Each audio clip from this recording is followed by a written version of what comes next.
राखा मन के मनाई के।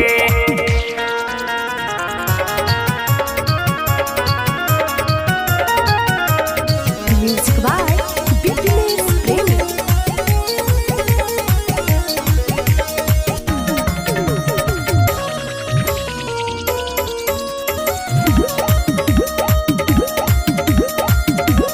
प्रेम से बोली गौरी कामाख्या वाली मैया की।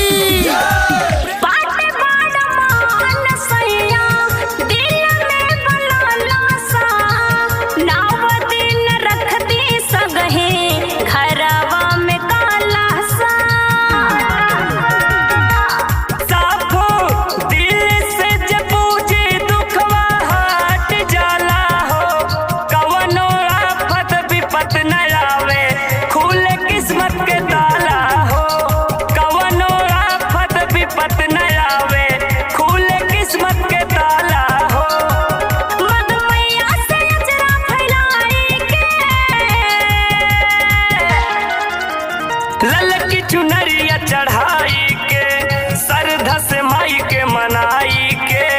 आवतानी नवमी में घरे राखा मन के मनाई के।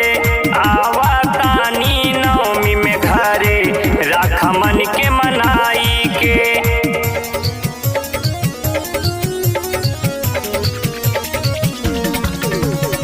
म्यूजिक बाय बिपलेश प्रेमी।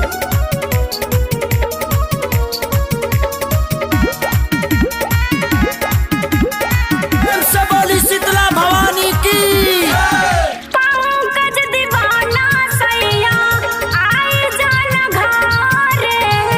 9 दिन के बोला ना तई यारी के कारे।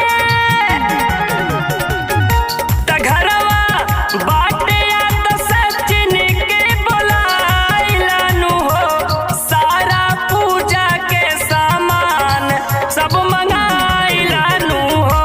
सारा पूजा के सामान सब मंगाइलानु हो। फुसलाई न बतिया बनाई के।